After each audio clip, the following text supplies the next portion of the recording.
Hectic. Welcome back to your favorite youth show, Hectic Night on right here on SABC2, bringing you the best in youth entertainment from now until 5 p.m.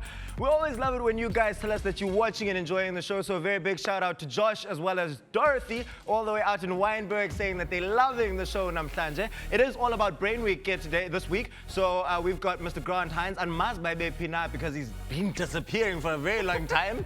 And I'm surprised he's come back with the same color hair. I know, it's magic, I know, right? I mean, but he is back, and today we are talking about a game that works your brain. That's right. Now, look, brain working games don't have to be boring. I think everybody goes like, oh, I need a brain stimulating game. Sudoku, so Maths 24, or something like that. But there are a lot of games that are developed that look really cool that actually work your brain. So the first one I want to talk about is Lara Croft Go. Now, Lara Croft Go is a very cool game. It's a turn-based game that you just move around. Yes. Lara Croft, if you like Tomb Raider, You'll definitely love this one. You'll definitely love it. I really highly recommend going to get that. Secondly, I recommend a game called Hearthstone. It is super cool. It's a card game. You build a card, a deck of cards that you then have to battle other people online with, which is really cool. And I've heard that there are actually championships for this game, and like you can take it really, really far. Yeah, no. I play a lot of Hearthstone. I love it. There are a lot of championships. I'm pathetic at it. Okay. There are people much better than me. But now, let's move on from Hearthstone and go straight into a game called Kingdom Rush. Have you heard of what a tower defense game is? I have heard what a tower defense game is. It reminds me a bit of like Game of Thrones type vibes. That's what I get from it. Well, sort of, yes. So this Kingdom Rush is a good example of a tower defense game. There are waves of enemies that are coming towards your base, and you have to stop them. So here's a good example of the tutorial. We're going to be building, oh, you can't see what I'm seeing.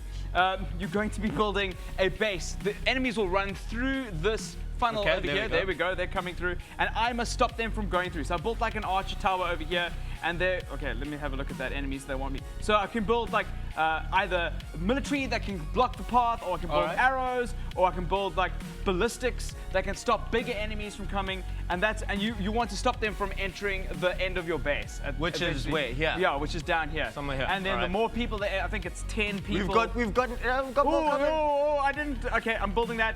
So I'll get some soldiers in there. There we go. There we go. I'm gonna get some arrows in there. Of course, we do not condone violence, but this is just a game. So this is a cartoon action game. Cartoon action game. Yeah. So, but it's all about the strategy of working out what is coming to attack your base and how can you counter it. So it's kind of like a math problem. When you see a maths problem in your test paper, you need to work out how to tackle that. What formula have you studied that can help you tackle that problem? And it's the same thing. It's the same kind of thought process. I keep wanting to press here and say, okay.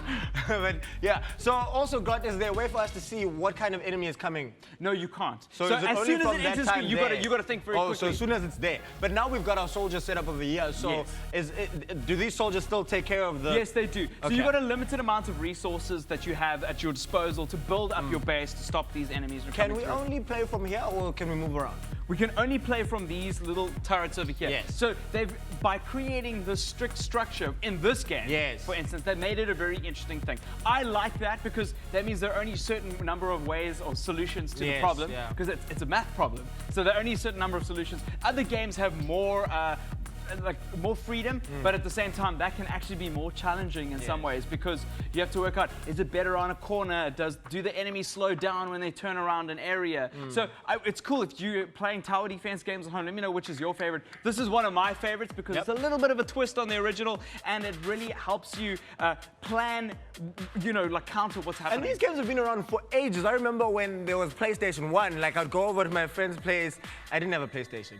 And we would play, tower defense games. I think that they're games that have just been around for a very long time. If you've got a computer and you have the luxury of going to LAN with your friends, and you can play a tower defense game together, or you're building a base together with shared resources, that's really exciting. Awesome stuff. Grant, it's always great having you in the studio. Thank you very much. Of course, Grant is available on YouTube. He's got an absolutely amazing channel over there. Go ahead and check it out. It's very, very interesting. I enjoy checking it out myself. Hectic.